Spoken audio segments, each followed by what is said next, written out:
What's up, everybody? My name is Alex Sterner, and welcome to the very first episode of the Cognitive Bias Podcast. Today, I've got a friend of mine, Ben Zhuang, as our very first guest. And Ben comes from a really interesting perspective. He's got some strength coach credentials, such as myself, and is also a black belt in jiu-jitsu. How are you, Ben? I'm good, Alex. Thank you for having me. And I just want to say, what an honor it is to be the first guest of the Cognitive Bias Podcast. Man, it's the honor's all mine, for real. And despite some technical difficulties, it's great to have you on. I really wouldn't want to have anybody else. So let's dive right into it. Coming from your unique blended background, this is a question I actually don't know the answer to. I want to know, what got you into Bjj initially, and what sort of things have changed since then? How long has that journey been? Man, I'm gonna keep it short, but it's a long story. And just so everybody knows that's listening, before we started recording, you asked me if I wanted to see the questions ahead of time, and I don't like to, because I feel like when you are kind of saying things and the words are coming to you, it's more truthful, it's more real. And, I like to be surprised by even the things that I say. So, because, as it's coming out, you're like, wow, that's interesting. That I think is the most real. So anyway, your question was, jiu-jitsu, how did I start with BJJ, correct? Yep. Yeah. So BJJ, I have to, this story, honestly changes over time, because I figure out okay, that's the reason. And what I told people initially, was probably what I hoped the reason was, but what the real reason was, it took me many years to really figure it out. And, what I used to tell people was, I started jiu-jitsu because, I watched The Ultimate Fighter, the Forrest Griffin and the Bonner. And I think that was like a catapult to MMA. But to be honest, I had already started jiu-jitsu before that. And I started it because a friend of mine, we used to go to Barnes and Noble and Borders, those bookstores, and we would go and look at the martial arts books, and there would be all these martial arts books about all kinds of stuff, right? And there would always be some books about jiu-jitsu, and we only knew one name, Gracie. And so I was disappointed when I went and tried to find a school with a Gracie and noticed that I wasn't near any of them. I was in Pasadena, and the closest guy that was around me was the guy named Roger Machado. And so I went to his gym, and I went, he wasn't there. And I was like, oh, there's a purple belt here. And I didn't really respect, what a purple belt could do to me, Mm-hmm. Speaking of which, you rolled me up a couple of weeks ago, and that, you're a purple belt. So that I did not understand, right? I was like, oh, why would I learn from a purple belt? Roger's the black belt. And they were saying, it wasn't his fault for not being there. He was having the kid, but I was young. I didn't understand. And so, I had put off jiu-jitsu for a while, and then I found a place that opened by my college. And, I started training, and how I started really was just, man, I just wanted to know the most effective martial art. And to be honest, me and my friend, we would always talk about it's always, it's just jiu-jitsu. Jiu-jitsu is the most effective martial art. And that was kind of determined by the UFC. I didn't have to watch the original UFCs to know that. I later went on and watched them, but really I started jiu-jitsu just, because I wanted to learn the most effective martial art. And I wanted to tell people that I knew the most effective martial art. And that honestly was how I started. And I hated jiu-jitsu for many years, and this is, people will find that shocking, but when you're not good at something, it really hurts to go every day and get those butterflies. And, in the first gym that I trained at, it's nothing like, where you're at, it's not nothing like Otto's. This was like a hole in the wall, office building with a Brazilian guy, Rodrigo Teixeira. It was, really good guy. He taught me a lot about, just life and jiu-jitsu. And, but the thing is, he was not like a coach or anything. He was more of just a gym owner, and he was more of a member of the gym as opposed to like an instructor. He was an instructor, but he didn't have these rigid rules, and when I went to Gracie Baja later on, I was like, whoa, this is a little different. So anyway, wait, real quick, what year was it when you started? This was 2003 or 4. Okay. In Covina, California. This was in California in about 2003. There was only maybe one jiu-jitsu school or academy every 20 miles, and now, it's every 2 miles, or, if it's Right. my gym is next to a 20 block radius, there's 3 jiu-jitsu gyms, so things have changed, but to answer your question, I started jiu-jitsu because, it was for my ego, to be honest. Me and my friend wanted to figure out what was the best martial art. And he, I wanted to start it because I wanted to show him what was up, and that's honestly, that's why I started jiu-jitsu. That's the truth. That's really why I started jiu-jitsu. Nice. I dig the honesty. And outside of just like how many gyms there are and stuff, what do you feel has changed? Not necessarily just like from your first gym to now, but in the jiu-jitsu culture as a whole. Man, I talked to Robert Drysdale yesterday a little about this, and from my experience, jiu-jitsu. When did you start jiu-jitsu, Alex?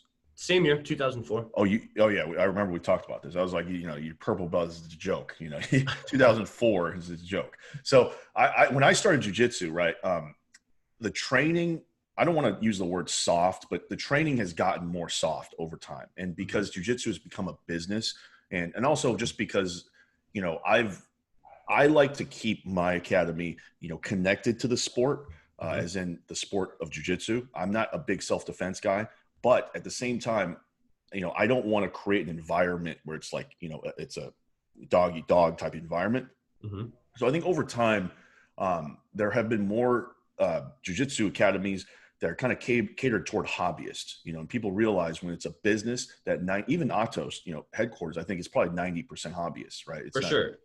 It's not like, even probably one of the best competition schools in the world is 90% hobbyists. So a school like mine, which, before COVID had like 150 members, 140 of them were, just hobbyists. So I think back in the day when I was training, there were people that didn't compete, but I mean, we had to compete to get the belt. I remember when I had to get my blue belt, Rodrigo would just, I didn't ask for the belt, but he was like, hey, you're close to blue belt. I need you to do 3 competitions. And it was just a saying, it was just like, hey, do 3 competitions. And he wasn't even there for the competitions. Nobody was there. It was just me and myself, so back then, nowadays we have coaches, there's a chair for the coach. There's, right. Bigger show. Everything is just it's more competitions. Back in the day was me in a high school auditorium, and the person coaching me was usually like a random black belt that I somehow met, at a seminar or something, So Yep. the change, I think the biggest change is that over time, jiu-jitsu has become more commercialized, and it's more catered toward the average human. And I think that's a good thing. It grows the sport. But there are less opportunities. Like I used to go to class every day, and I would expect a war. Every day I got burnt out from competing because every day was a competition. I would show up to class with butterflies, like, okay, today is the day I'm going to get this guy. He's going to, and so stressful. It was stressful as hell, man. And that's not how I run my academy anymore. I always tell people, you're here to learn. If you want to compete, if you want to roll hard, no problem. Me, you, and a third guy, we're gonna go to the back. We're gonna have a shark tank, and that's how we get those reps in. It's not back then. There was a lot more, I would say, ego in jiu-jitsu. A lot of more like kind of almost like bullying. The top dog, the belts meant like a lot. Like a brown belt at my gym was like, oh shoot, you better stand up straight when this guy shows up. If you roll with him, he's gonna rear naked you 40 times. So. It was, I think nowadays too, the belts disparity is very high. Like as far as a purple belt, like you're a purple belt, right? But I've rolled with purple belts that I could beat with one hand, and there's probably a purple belt out there that could beat me with one hand, and I'm a black. So it's like there's just back in the day, a purple belt generally was expected to be like that level, right. More so than today. Even that change in the belts, I mean, do you view that as a positive or a negative thing, or does that just sort of happen as a larger number of people are training from various backgrounds? I think that's just evolution of the sport. Every sport that has something like a belt system, it's going to eventually not matter, in my opinion, or at least matter less. Because if you think about it, is there belts in like any other individual sport like wrestling, like judo. There's just not, right? Yep. So why does jiu-jitsu have belts? It's really more of a marketing thing. It's more of a tracking thing than something that should be utilized as a measure of your skill. I think that's, sure, maybe white belts, you might generally get white belts are this level, et cetera, right? But I've even met white belts that could give me huge problems, and orange belts, so it's just a natural progression. And I think there's no like amateur, like in jiu-jitsu, like everything is kind of like you go straight to you just go straight to one thing. There's not like, you don't have jiu-jitsu in like, high school, for example. Right. So it doesn't build up in the same manner.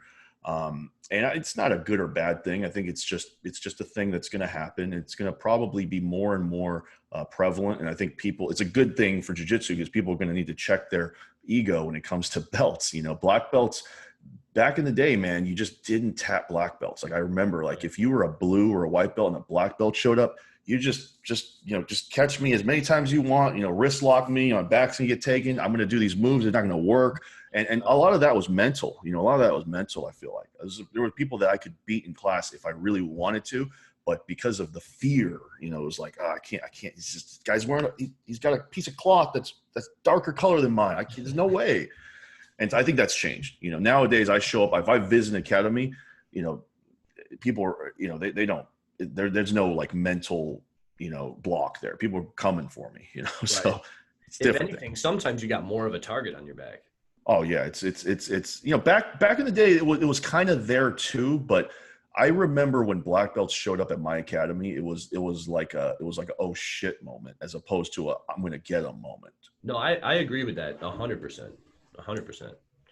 Interesting that even though my early years in jiu-jitsu were on the East Coast, a lot of those things really resonate with me. And I think a lot of people, like you said, as the sport grows rapidly, these are just some of the things that we're going to see with, a lot more attendance.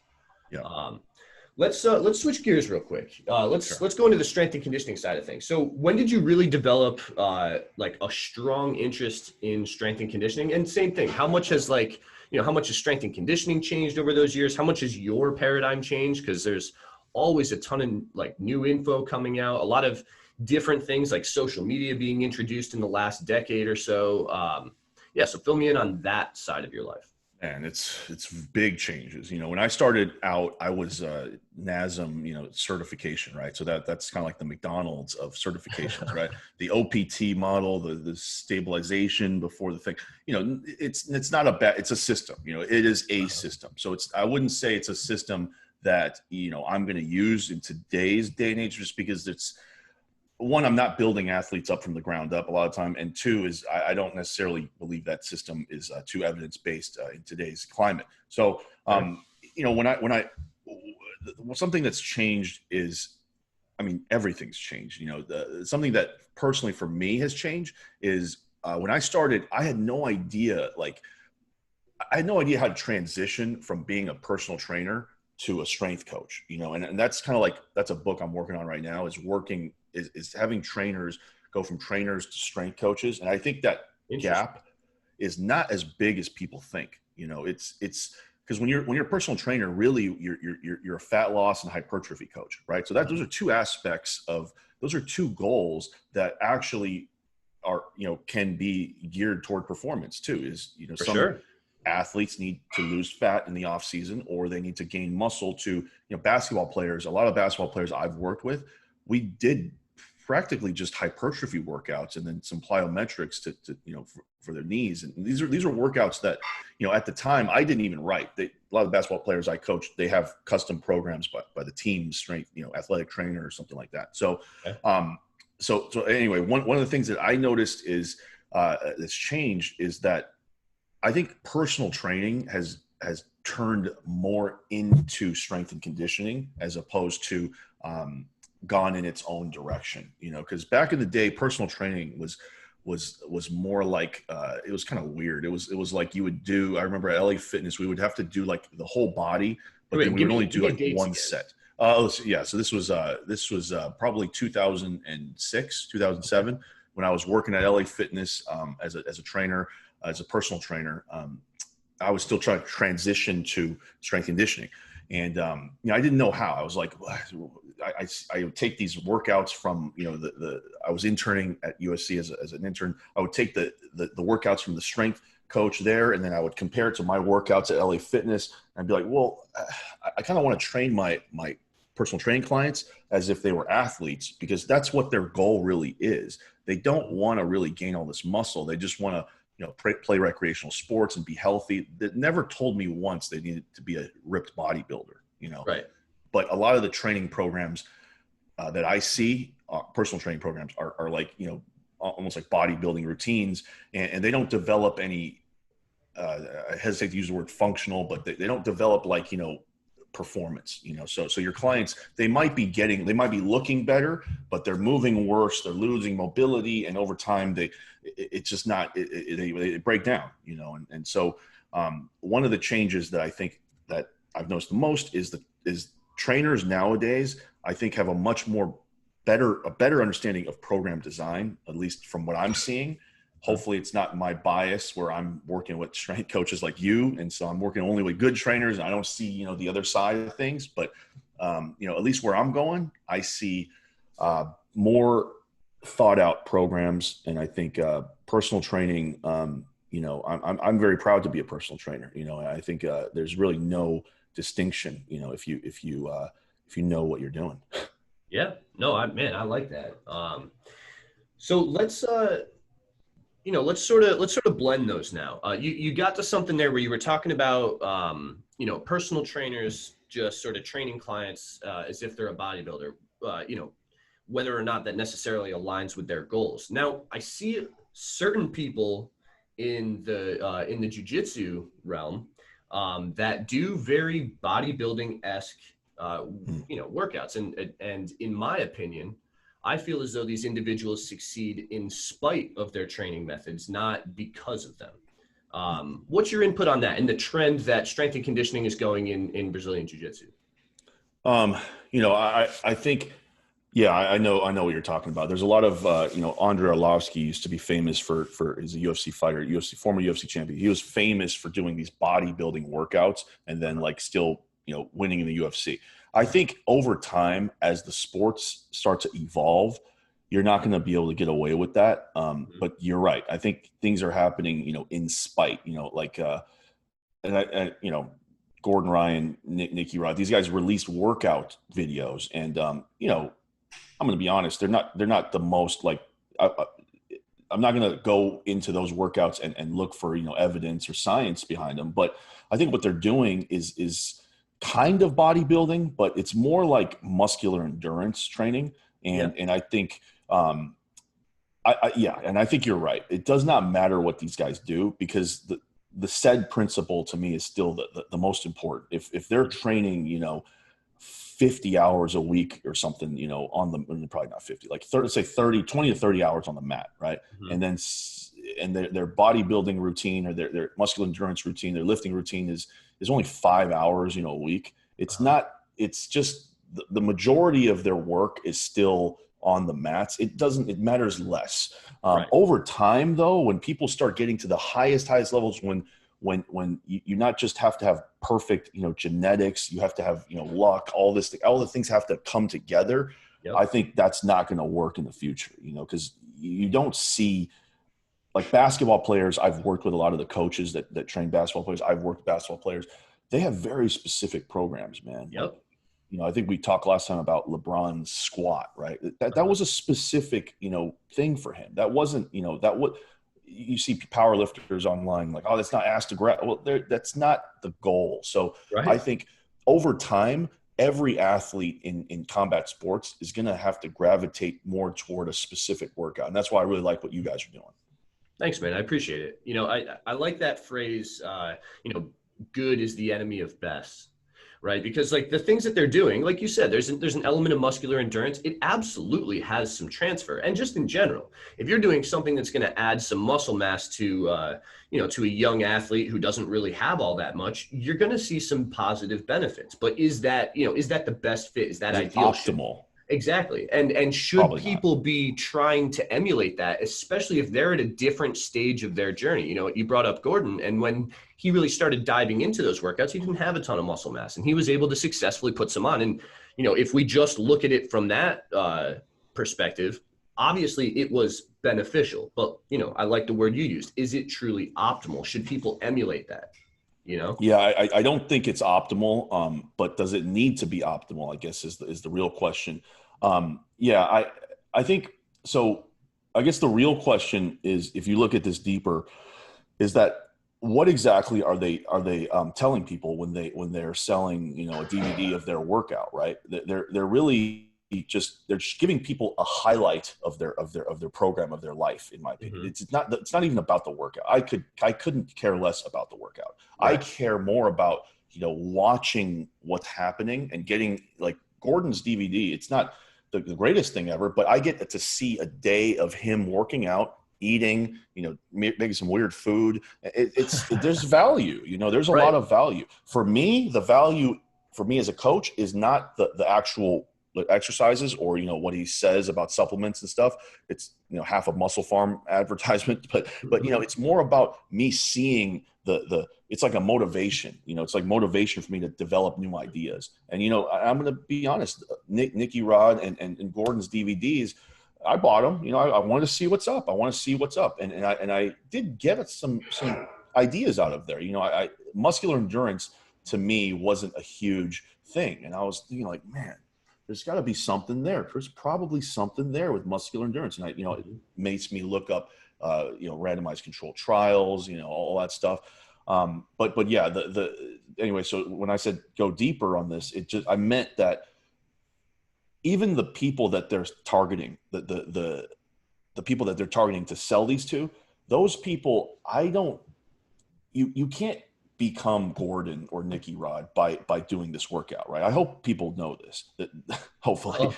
Oh. So what they're getting is not a blueprint. You know, it's what they think is a blueprint, but it's really just the highlights, right? So for somebody to buy a DVD from Gordon and expect to do the workout and become him or become, you know, much better, it's really not the right mindset to have to improve. You know, they should really be thinking about, if you want to improve, figure out a program that works for you. You know, maybe get ideas and inspiration from Gordon's DVD and then apply it to yourself. Because, you know, Gordon's a freak. You know, Nicky Rod's a freak. These guys, things that work for them will not work for you. It would not even work for them probably if you know, they started over. So that's the thing. I think you know, it's motivation.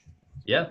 No, and I think the way that you're looking at it is a really you know, mature and pragmatic mindset. You know, I'm not going to lie, my knee-jerk reaction, especially when I saw that poster and the name that they had for it, it wasn't really like, I wasn't thinking, oh, let me get this and see what positive I can glean from it. I was immediately like, Dunning-Kruger effect, this is garbage, blah, you know. And since then I've calmed down a bit, you know, and I agree. I've watched it myself, you know, and I think that there is some merit there.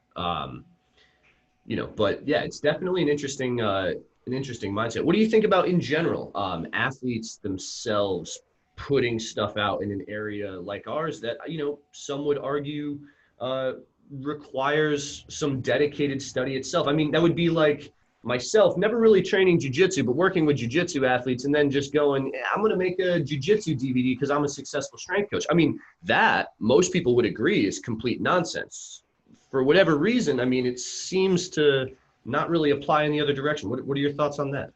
Yeah, I mean, there's just a realistic thing here going on, which is, you know, people don't respect what we do as much as, you know, somebody who's, you know, out there competing in athletics. Like for example, you probably have this all the time too, is people will ask me for like favors, right? But the favor is like my job, and I have to spend a very long time to do it if I were to do this favor. But then they don't want to pay me because, you know, we know each other from, you know, whatever, right? They don't understand, but it's not their fault. They don't understand that this is my job, right? So the same type of person or the same kind of mindset would be this person who you know, would be like a high level athlete that makes a DVD about something that's not in their wheelhouse. Mm-hmm. That is actually Kruger, in my opinion. That's Right. Kruger.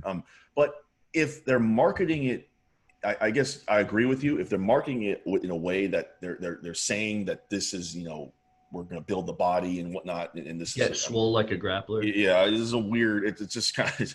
I would have released it like this. I would have marketed it like this. I would have said, okay, get an inside look at Gordon Ryan's workout and all the things, all the tricks and hacks that he does. There's nothing wrong with that, because that's a personal thing. When you say this is the most efficient evidence-based work, he maybe didn't say that, but a lot of people have said this is the greatest workout, evidence-based, and you're not a strength coach. It's kind of, there's too many like accountability issues there. Right.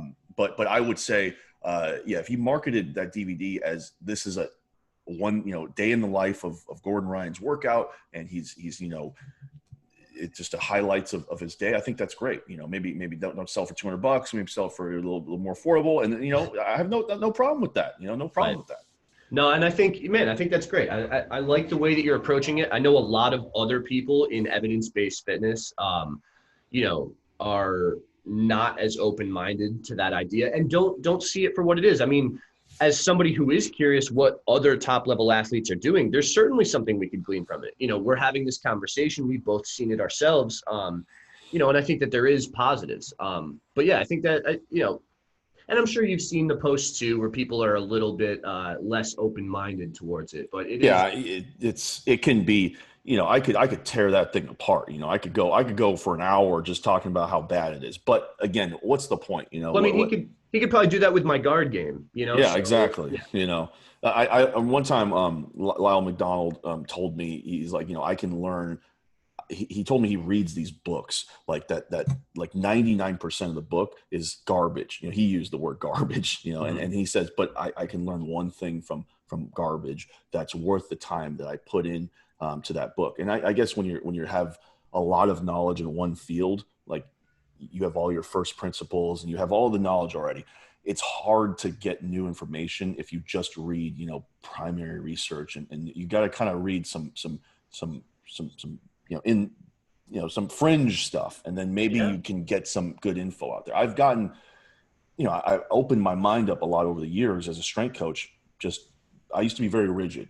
If there's no randomized controlled trials, there's no meta-analysis, I don't want to talk about it, get that garbage out of my face, but now I've realized I don't like to say this because I think people use it as an excuse. Is like, science is always behind like 10 years or whatever it is the saying. I don't like to say that because that's not a good, I think it's false dichotomy, but people have bastardized that concept a little bit. Yeah. It's too crazy because like, are you sure? Maybe it's 5 years, maybe it's 2 years. I don't know how long it really is, but I used to think that way. Not that science is behind. I used to think that science was the be all end all. And now I'm starting to realize now that the people that were saying that science is behind, they're not wrong.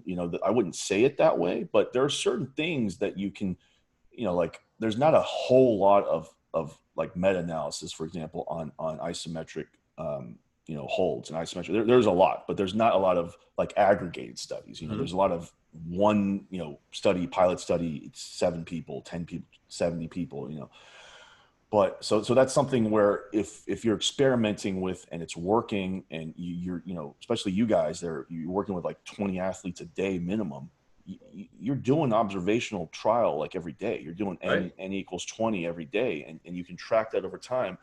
And that's So I think there's good stuff there. No, there's definitely merit to that. I heard a quote that was along that vein where it said in sport science, the science that comes out is actually sport science history, because you're proving things that people have speculated, previously. Bodybuilding, people were doing in the 70s stuff that were validated, in the last 10 years, 70, it's 40 years, that's 30 years behind. So it's more than that. It's 50 years behind. So it's like that's, you don't want to, like, I don't want to have people think that way as a guide, like, okay, all science is all, you have to have some kind of order, right? So order still exists, still, evidence, and then, anecdote, things like that. It goes down the list. So I think that it has gotten, I've opened my mind up more, and I think I'm hoping that most coaches have as well.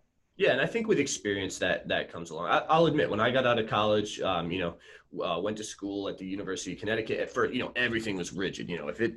If it's not easily verifiable, I don't want to hear about it. And Right, and that's Dunning-Kruger again. That's Dunning-Kruger. Right, That's right. thinking that you know everything, and everybody's been there, man.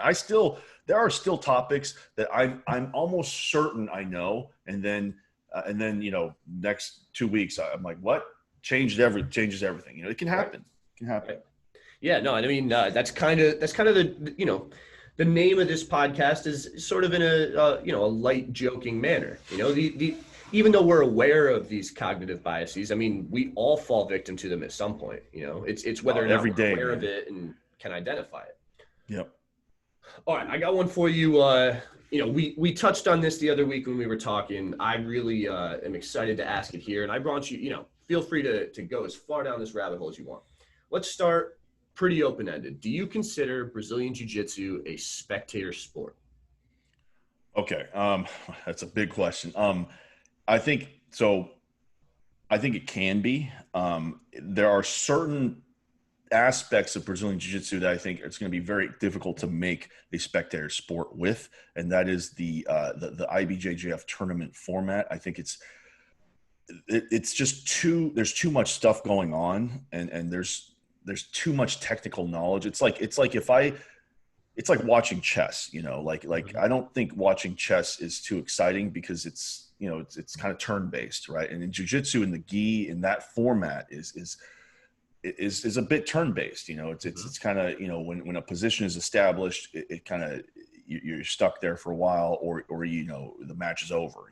I know a lot of the matches, the most I ever watched jiu-jitsu, I think, was the 2016 year, Pans Worlds. I watched like literally every event. I watched all the black belt finals. I just remember a lot of the matches were just that I didn't even understand them. There's certain things that to this day, it took me 4 more years to understand what, Cobranio was doing with his guard. He was playing lapel guard. And I was like, man, this is a weird lapel guard.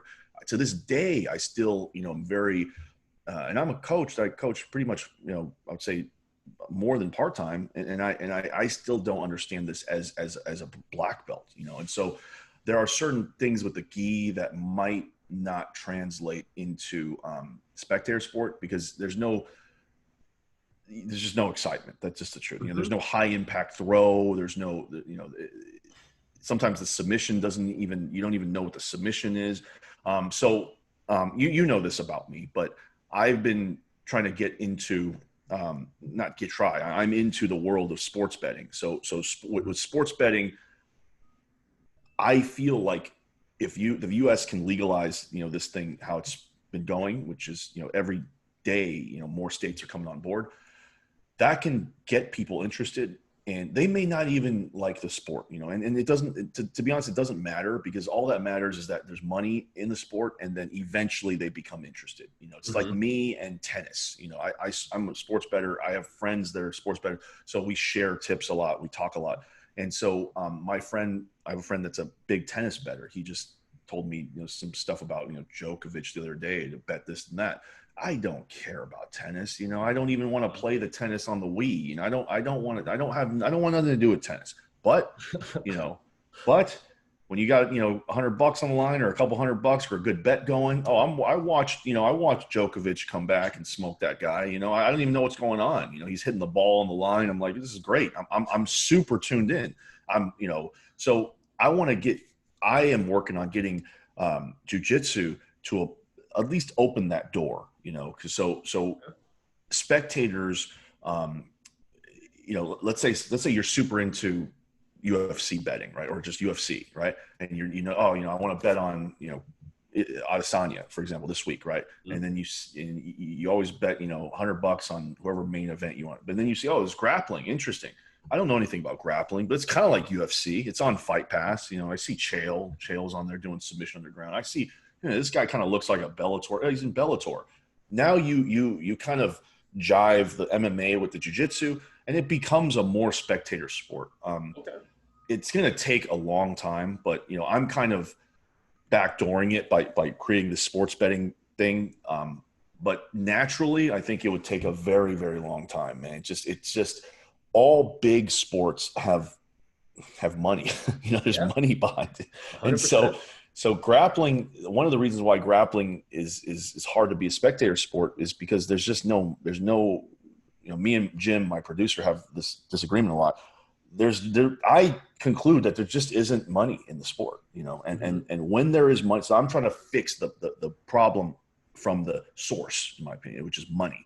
And when we can get some money into the sport, when athletes are paid, when people are able to bet on the fights properly, I think there'll be a lot of excitement. Fight to Win, for example, is doing it every week. I'm putting the lines out for Fight to Win, Submission Underground every week.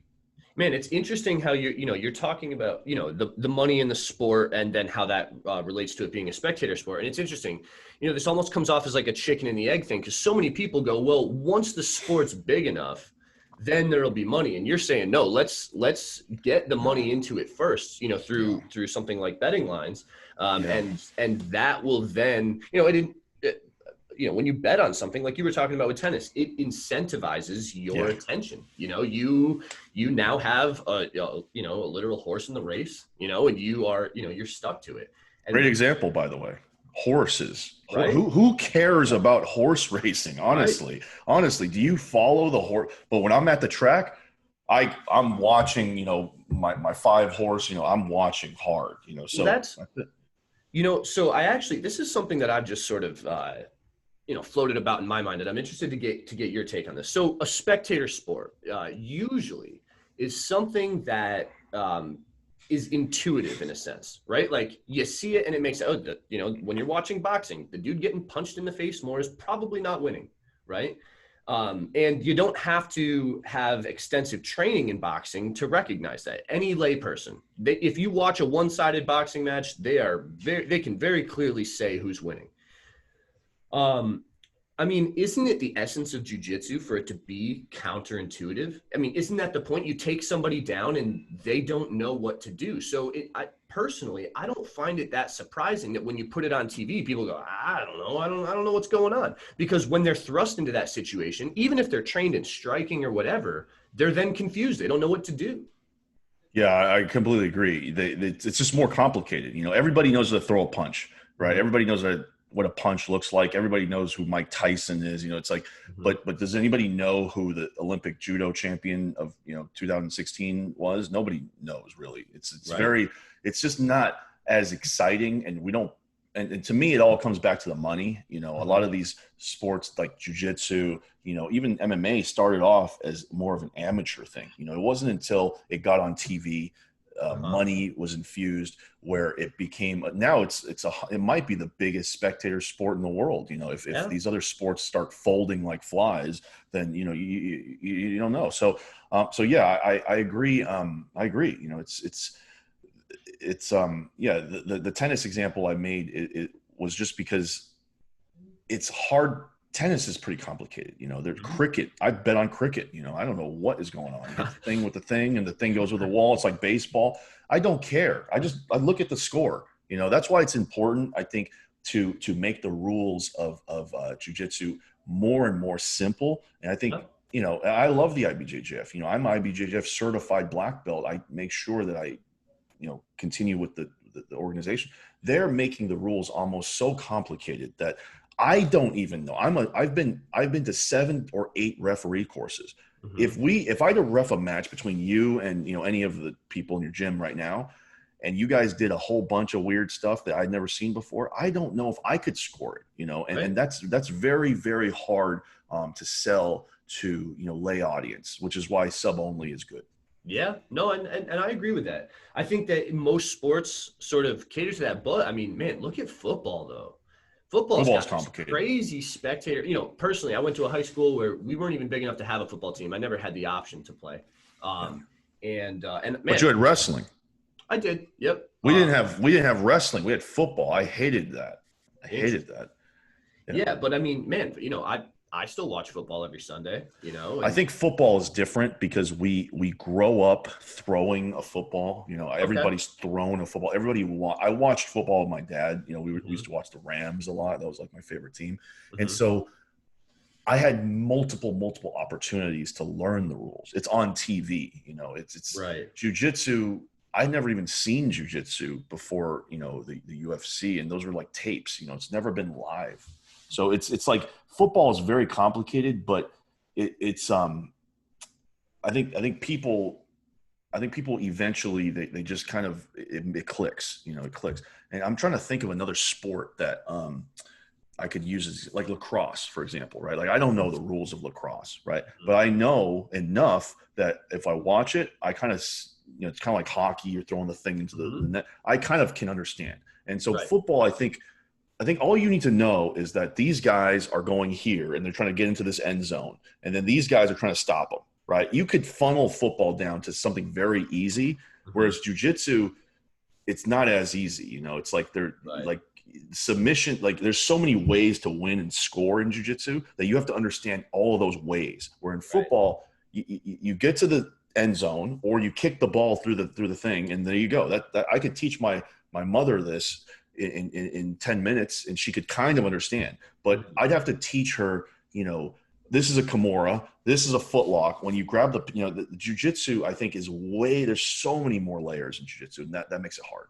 For sure. No, and I mean, even, you know, my parents, they, when I was in high school, you know, you know, they would go to some of my wrestling events and stuff. And even that's almost a little more intuitive, you know, in jujitsu all the time, they'd be like, oh man, why'd that guy lose? He was on top the whole time. And I'm like, Yeah. it's not that straightforward, you know?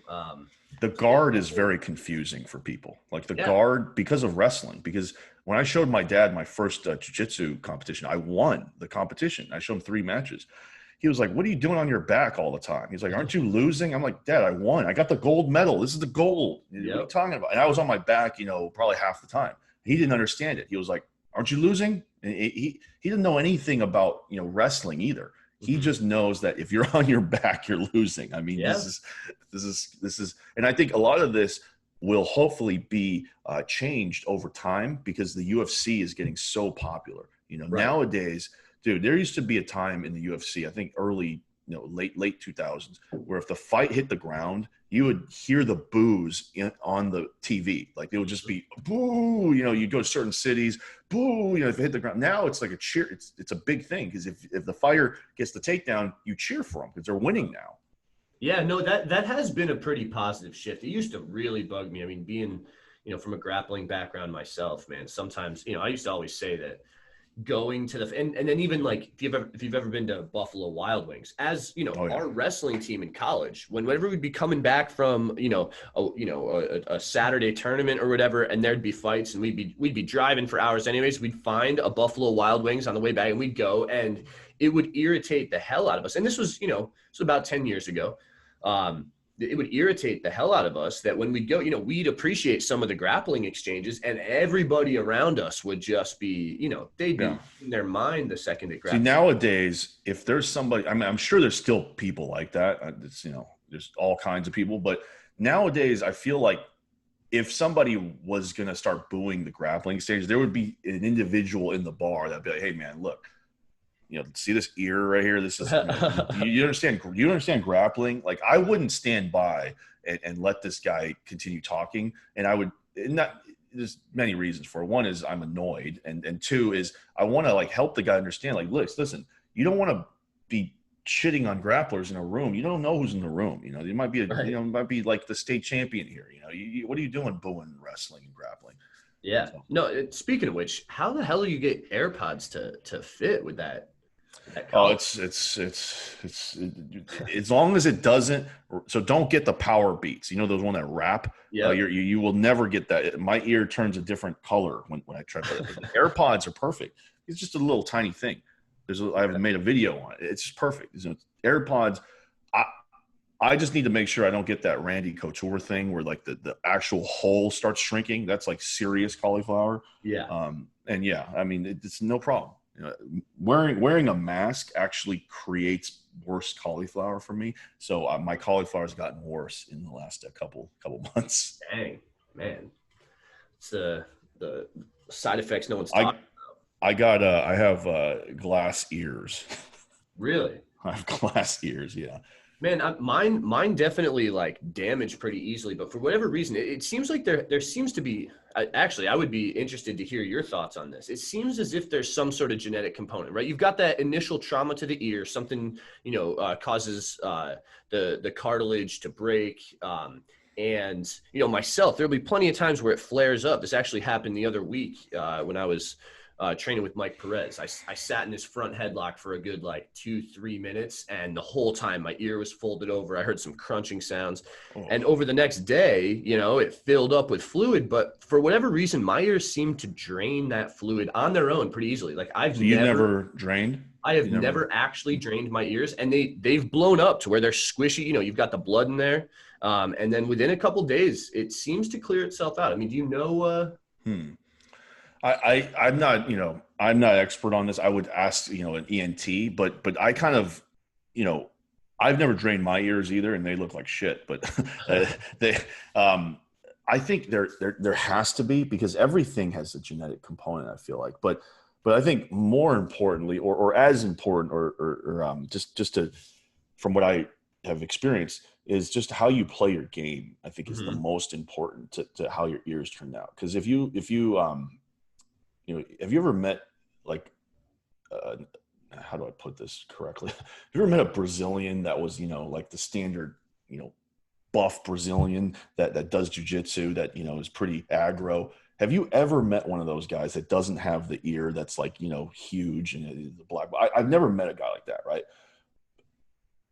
When I roll with these types of people, their game is always the same. It's always bulldoze with the head, grab the shit out of you, power you, and then you'll see people like Rafa Mendes, right? Like if you ever see Rafa's ear, it's Guy Mendes. Their ears are not really that chewed up. They have like just a little bit, a little bit of inner cauliflower, but they're not, they're not blown up. Mine's minor. Mine's not that. There's guys like BJ Penn or something, like Randy Couture, that they're blown up. And I feel like it has to do with the game that you play.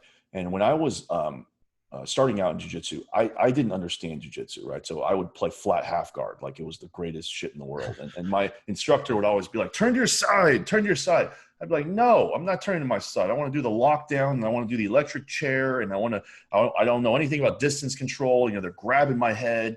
I would be stuck in these triangles. I would give the triangle because the triangle was like my way to pass. And then I would start arm triangling them, which would give me cauliflower. So the point is, I'm trying to say, is that I have bad cauliflower and I deserve it. Like I literally deserve it. And then I see people my students who I've taught jiu-jitsu from day one and gave them, the more modern approach of jiu-jitsu, which is distance control, frames, don't let them touch your head. Do not let them touch your head. That's like one of my biggest, guidelines. And many of these guys, they never develop cauliflower. They develop it when they're stuck in a triangle for like 15 minutes. Then it's like, oh, what happened? I was stuck in a triangle. I was stuck in a guillotine. Right. It takes trauma. Headlock where I was stuck for like 3 minutes. Yeah. So I think a lot of this, what people don't consider, is the game that you play. If you're playing a game that's about distance control and nobody touches your head, in 6-10 minute rounds, you're not going to get any damage in your ear. If you start passing the guard, like how I pass, with the body lock, or if you start, diving into triangles, then yeah, you're going to, or arm triangles. Even if you're stuck in, I think Bryce gave me a minor cauliflower ear. So it just depends. If you're getting your ass kicked a lot, you're going to get cauliflower ear, because what happens when you get your ass kicked? You lose distance control. You lose, they control your head. They're constantly cross facing you. So yeah, you can tell I did not have I was not very dominant jiu-jitsu player when I was coming up. Interesting. No, honestly, I look at it, I like that perspective. I tend to look at it more reactionary, just accepting that the ears are going to experience that trauma and how does the body react to it. But yeah, I think that, the way that you roll certainly would play a role as to how often that trauma is occurring and how extensive it is. Yeah, I think certainly if you look at, even the guys that you train with, the Autos guys, the guys with the distance games are, I think, observation, will have less trauma in their cauliflower ear, as long as they played that game, their entire career. It's different. Sometimes people start out like me. I haven't had any ear damage extensively since I was probably brown belt, because brown belt I started creating distance. Right. Yeah. No, and I think that there's obviously a couple exceptions, but a lot of people hold true to that. I mean, Connor DeAngelis, good friend of mine. He's fantastic at distance control. I oftentimes try to pass by controlling the head, and it's really hard to even get to his head to set up a pass. Yeah. He doesn't have very much at all. So that's definitely interesting. I like that. All right, I want to get a couple questions in that are a little bit less surface level, a little bit more nitty gritty for, training methods and stuff like that. Right. So let's start with some BJJ training myths, not sport specific, but myths that you've encountered for the weight room, or common misconceptions. Oh, you're talking about for strength and conditioning, or strength and conditioning for people that are training for jiu-jitsu? Okay. It's kind of a broad question, but I would say a lot of people that train for jiu-jitsu, strength and conditioning, they only focus on weights. They don't do energy systems. There's no mobility routine. There's no small joints. Like, for example, I know people who I have finger damage as well, but I know people who, if people are listening and can't see, I'm putting up a flat hand. I know people who cannot bend, their fingers anymore because of just their fingers have become kind of like claws. They've become, like this. And these are things that I feel like if you don't take care of them now, they're going to eventually be problematic, and there's so many black belts that I know of now that, I think Javi Vasquez the other day just said he's never going to train in the gi, or he's not going to really train the gi anymore because it's just too much damage to his fingers. I know Jeff Glover doesn't train in the gi because he's gotten too much damage. And a lot of that I think is just neglect and probably just overtraining. But yeah, it's just certain, I think a lot of mistakes that people make in strength conditioning for jiu-jitsu is that they focus on not what they need, they focus on what they think is the right thing for everybody, Mm-hmm. So like in the beginning, I would do just like, push, pull and legs, and I would think everybody just needs to do push, pull and legs and some carries. And then you do a twist, and then everybody's on like a cookie cutter program. Mm-hmm. And then I realized, well, certain athletes, they really don't need to do carries. Their carry is very strong, but what they have very bad, end range hamstring mobility. Their hamstring mobility sucks. They can't even do toes to bar. You can't do toes to the bar. You probably have a bad guard. It's Mm-hmm. just there's certain checkpoints, right? And so I would say the mistake people make is they don't tailor a program toward their needs. They take a cookie cutter program and apply it broadly. And then when they don't get results, it's kind of like, well, working out doesn't work. I've seen that happen a lot. Mm-hmm. And I've seen people also train in the same manner for like 5 years and make like no progress, because it's too general, it's too broad. You have to have at least some goals, right? Strength, something, mobility. So. Excellent. I like that. Any other myths or misconceptions that you see as pretty prevalent? For jiu-jitsu, right, and strength training, or MMA. So I think that so for MMA and sports that are more like geared toward standing position, I feel that standing sports, people are not doing enough like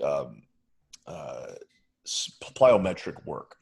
I think bouncing, being able to bounce, and move effortlessly, lateral movement, especially in MMA.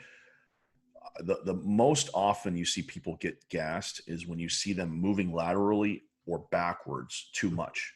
And so I think something in MMA that people literally don't train because it doesn't naturally come is they don't train lateral endurance work and they don't train backwards plyometrics work. Interesting. So these are things that these are not original ideas. I got these ideas from many other strength coaches, I'm sure. But yeah, if you see people in the UFC moving backwards and laterally too much, that person by round 2 or 3, they're going to be stuck in mud. They're going to be gassed. No, I think as a general rule, that's definitely pretty accurate.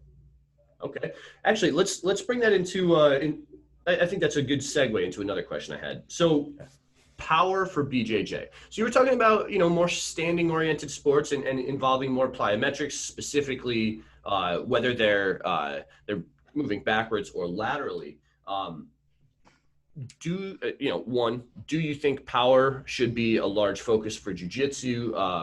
If so, how would you go about it? Olympic lifting? Do you prefer a more simplified route? Like, go for it. Power for jiu-jitsu. I would say, yeah, you need to have some power in jiu-jitsu because that's a scramble. If you don't have the ability to generate a lot of force in a short amount of time, I mean, you'd have to be perfect.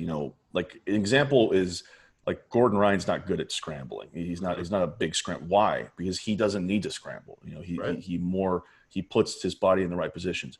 But if you're more like, like there's a guy named Cody Steele who I think his whole game is scrambling basically.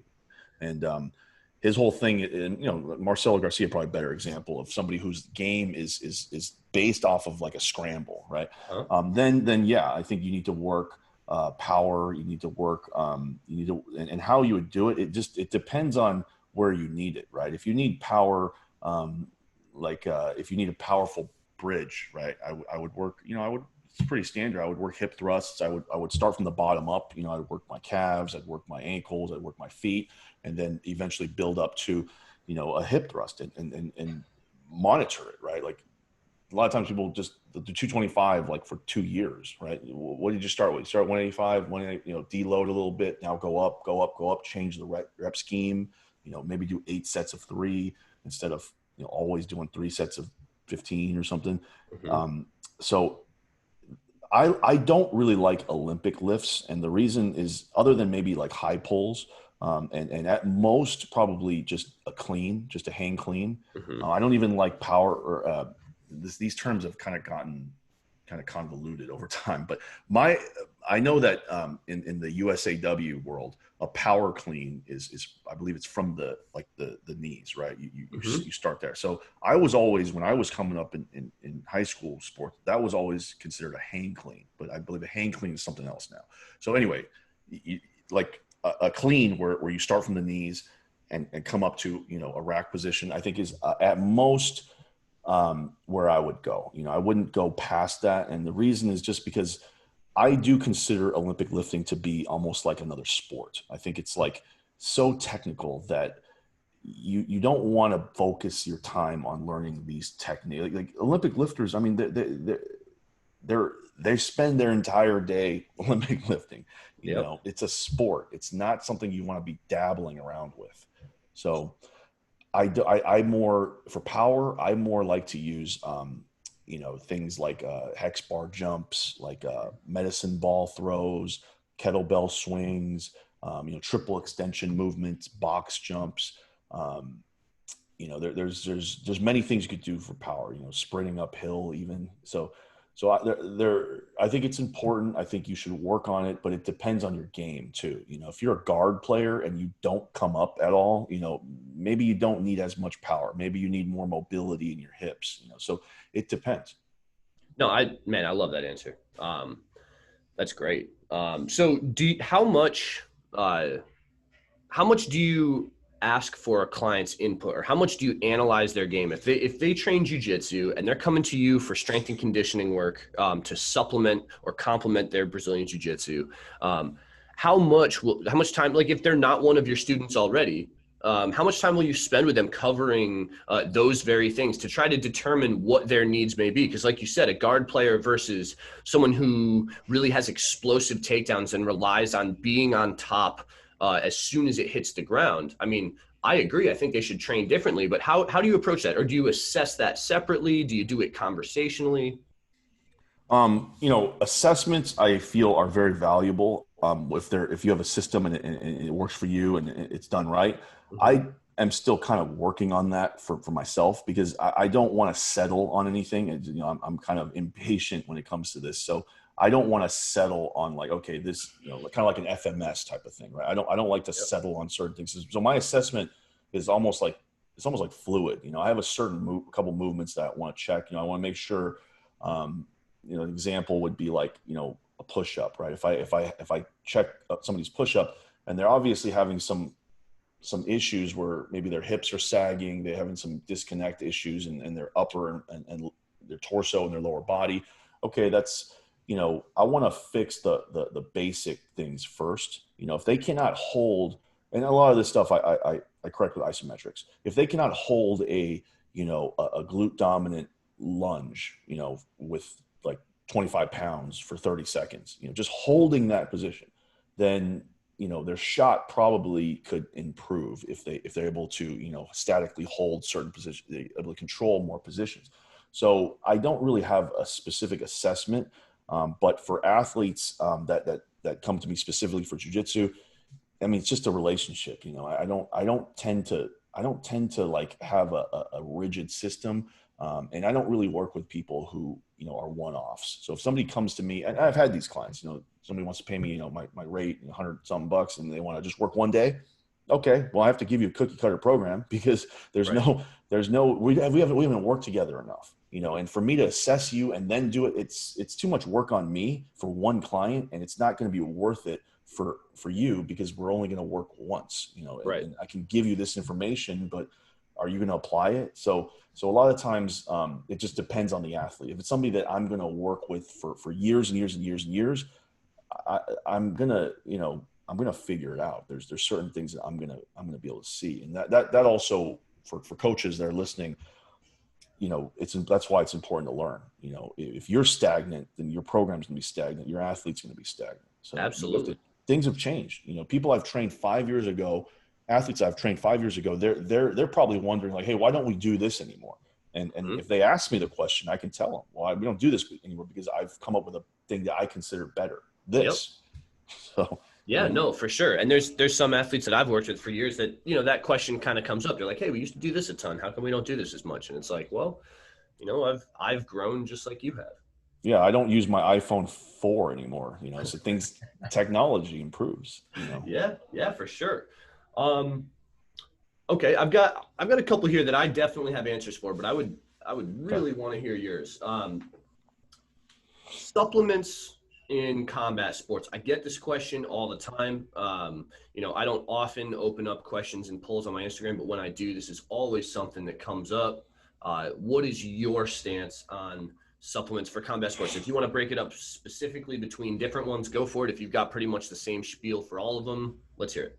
I think most strength coaches that are evidence-based, like you and I, we come from a academic background, and we're in the research, and we're not a gimmick guys. We generally are going to settle on the same core list of supplements, I feel like. And then there's maybe some fringe ones that I probably have. I know a little more about supplements than the average strength coach because I started as like a bodybuilder. I started when I was personal training in 2003. I didn't know anything from bodybuilding. It was Flex magazine, and there's creatine. So as far as supplements go, I mean, like I said, the list is the core list is probably the same. Creatine is creatine, caffeine, beta alanine. That's like the core list right there. There may be some. Let me see what I got here. Maybe some electrolytes. I got some electrolytes in here for if if athletes wake up in the morning dehydrated, they do the urine thing test, and then but the core list really is less important than is the athlete able to consistently buy into whatever they're taking. As in, I have athletes that they ask me, what should I take, coach? I'm like, creatine. You need to take, what do you weigh? 90 kilos. Okay, you need to take 9 grams a day. Let's use that formula. But did you take your creatine today? No. Well, then, if you can't do this consistently, then there's no point in taking it one time and then, not doing it. So really it's more about, to me, it's more about what can you do consistently, and then let's optimize there. So you can take creatine consistently because you have your coffee in the morning and it's easy for you to put in. Okay, great. Let's start with that.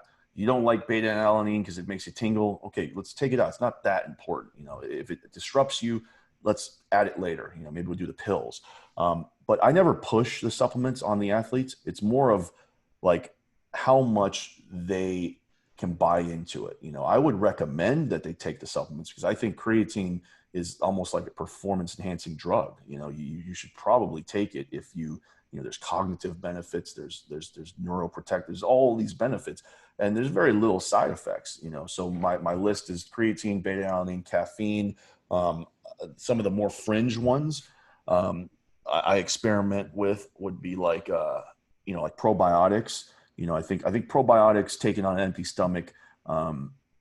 It's one of these things where you don't want to shoot in the dark, but if you just take like some of the more well-studied probiotics, you can kind of get some benefits. I think there's one probiotic that I take anytime you have upset stomach. I always tell my athletes to take this one probiotic. I think it's S. Bulgari or something. It's one of the specific ones, and that's the only one that had any meta-analysis behind. Okay. So some of this stuff I do research constantly, and research is emergent. Collagen. I'm big on collagen powder. I think there's some decent research on collagen powder and vitamin C. But am I putting all my eggs into that basket? No. It might not work. I'm the guinea pig most of the time.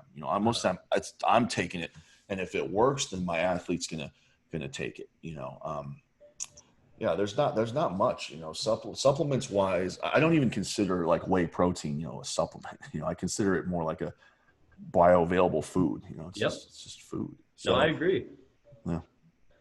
Yeah, and I think keeping it simple is important. It's easy to walk into a GNC and be overwhelmed with the possibilities, especially when you've got one of those dudes behind the counter telling you every single miracle that each of these products are going to induce. But I think when you keep it simple, keep it short, and then something, I don't really push them either, but something that I do make sure to do if I'm going to discuss with a client or an athlete a supplement, I keep it simple, but I want them to actually know what it's proven to do or what it's speculated to do. And the evidence isn't quite there yet, so I sort of act as like a translator. I think, this site, you got to be a little bit careful with the site because they're pretty optimistic, but examine.com is something I send my clients. But yeah, examine.com, my only one criticism is that every supplement is like awesome. Have you ever found a supplement where it's like, this supplement sucks? Now, every supplement, I could literally buy 500 supplements tonight if I start scouring that site, so I make sure that I send very specific information. Nice. Yeah, no, I agree. Definitely like that answer. Okay. I got one more for you for today, and then we'll probably leave it at that. Recovery modalities.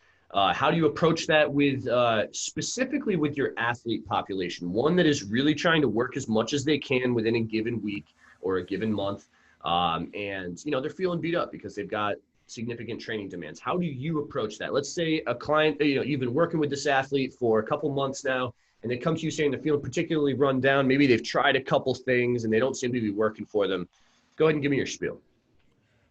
So if they are just feeling run down, that might be something else. So I always tell them to, if they're feeling like effects on their body that I do not have the ability to know exactly what it is, I always say go get a quick blood test. Just get a blood test with, I have a list that I think Spencer actually gave me, or something, a doctor gave me, where it's like, if check these markers. It's like a physical. It's almost like a physical. And so many times when I have an athlete do that, right then and there's some issue, high ferritin. There's like a lot of things. I have a doctor that I work with, a sports doctor that I work with, where I just give the test to, and then he tells me, okay, this athlete needs, vitamin D or something. I don't know how to read those. I'm not a doctor, so I don't read those. It's like nanograms of something, So anyway, that's first for me. If it's an athlete that I work with consistently, if somebody that I work with consistently, and yeah, that's first. The second, not second, but together, with that is, I want to make sure their basics are covered.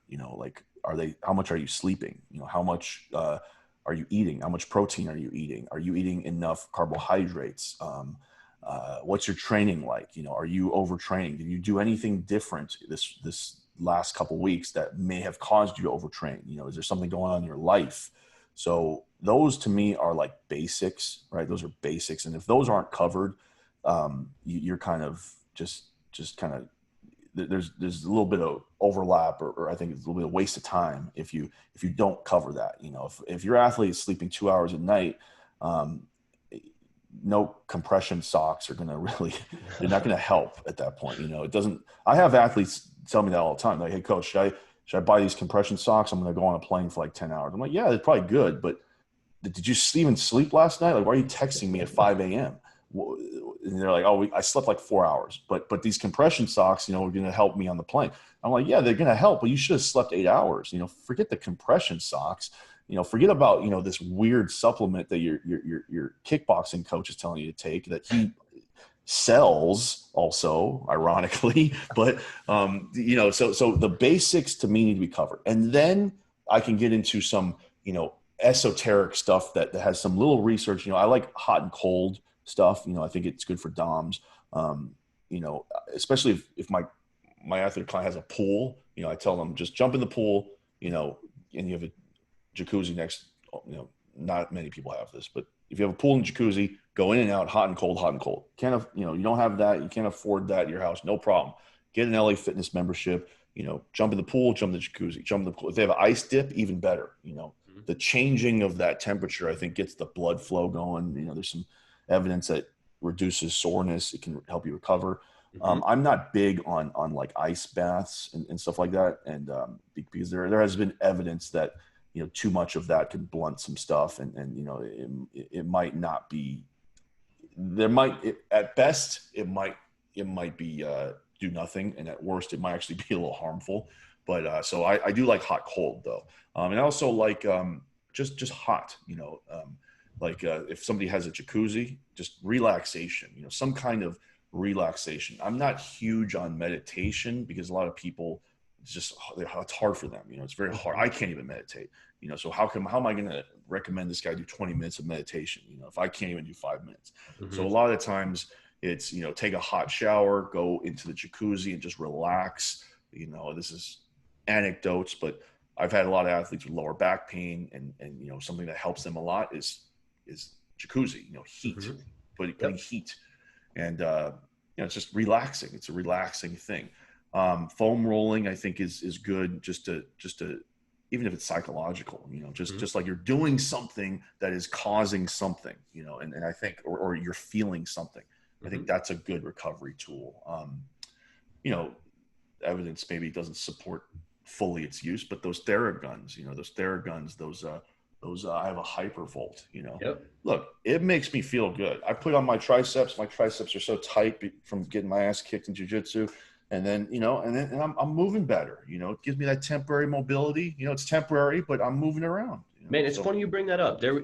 I tend to be really skeptical with new things like that, right? When a bunch of those percussive tools came out, I was like, I had all sorts of derogative terms that I would use towards them that I'm not going to repeat here. But, one day actually, so we had one, when I was working at Glue Lab, and I was super skeptical of it. We got gifted it by somebody. It laid in the back for most of the time. Sometimes a client would want to use it. I'm like, have at it. I don't really know if it does anything.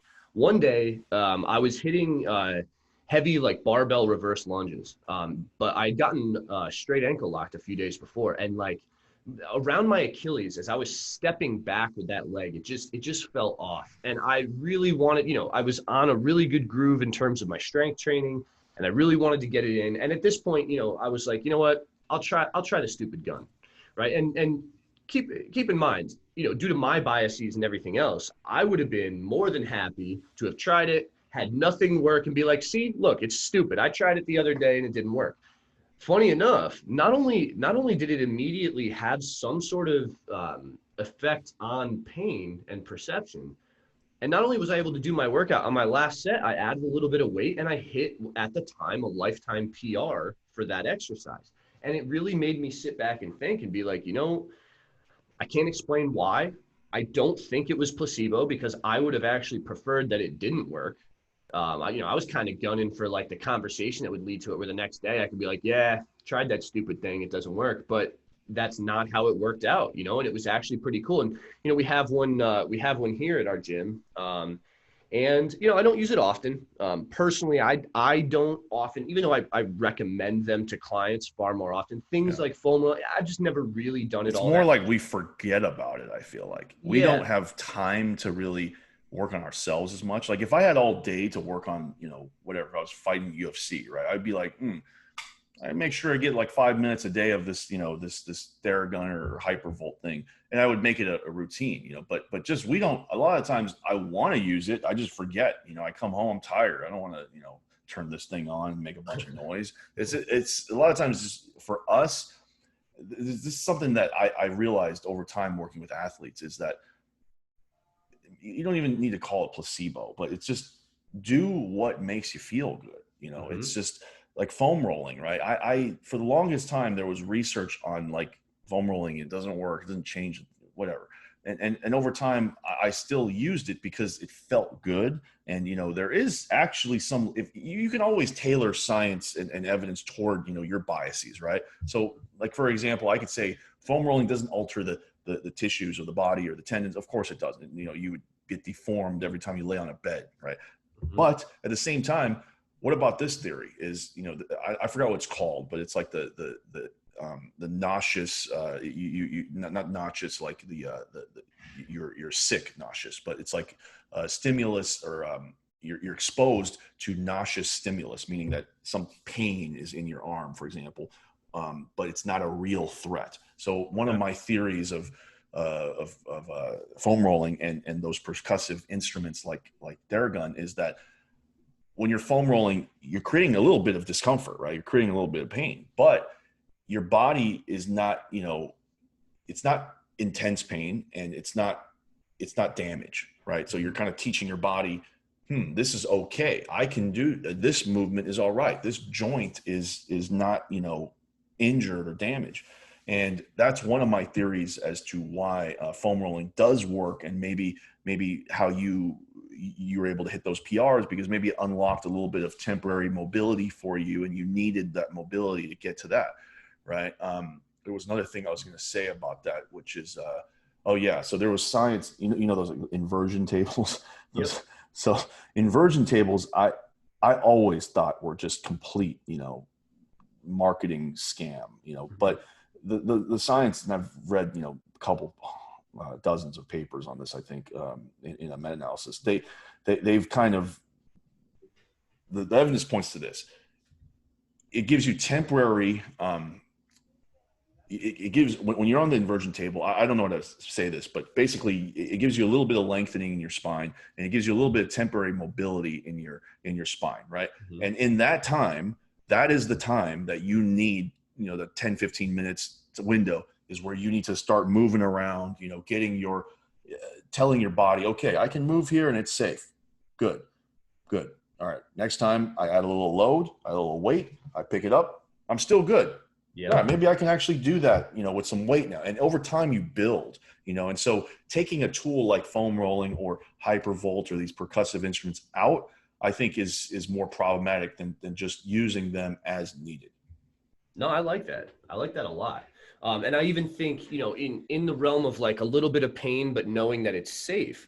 I know you're talking about it in an acute setting, but I even think, when I have a client that struggles with chronic back pain, one of the things that I work into their program, in a very conservative and incremental manner, but something that it becomes a staple is something like, a back extension or like a 45-degree hyper, where like, I'm not going to lie, when you do a high effort set of those, man, your low back is screaming at you, but you can then start to go, look, this isn't bad pain, right? Not every sensation through this region is bad. And that still starts to help rebuild that confidence, and I think that there's definitely some value to that type of teaching. Yeah. I mean, pain science is a complex topic, but it can be boiled down to, if I wanted to boil it down to practicality, it's, move in a safe and generally pain-free range of motion. Generally, doesn't always have to be pain-free. It just depends. You don't want it to get worse, but generally pain, and then add load. That's it. That's it. That literally is the only thing that I've over the years figured is, you know, a practical thing that we can do. You know, there's so many psychosocial things you can think about it. You know, there's blah, blah, blah. It gets too complicated, you know, and I don't like to make things too complex when it can be simplified, you know? Yeah. So. Man, I love it. I love the discussion. And I think at some point we're definitely going to have to do this again, maybe in person, maybe a slightly different format for the podcast. But man, especially as a first episode, I could not have been any happier with how this came out. Thank you a ton, Ben, for being on here. Thanks, Alex. I really appreciate it, man. I really like this interview because, you know, we talked a lot and we know each other so we can get into these things. A lot of podcasts that I come on, it's really just prescriptions. You know, it's just what do you do? What do you do? What do you? And it's hard for me to answer a lot of these questions because I'm not working with anybody, you know, on their side. So it's like these podcast interviews kind of get awkward because I'm almost like guessing, and I didn't have to do any of that in this interview. You know, it was all enough abstractness where I could fill in, you know, what I knew. And it's perfect, man. I love it. That's great, man. I had a great time too. So yeah, thank you again. Hopefully I get to see you soon, and yeah, we'll have to do this again sometime. Yes, sir. Thanks, Alex. All right. See you, Ben.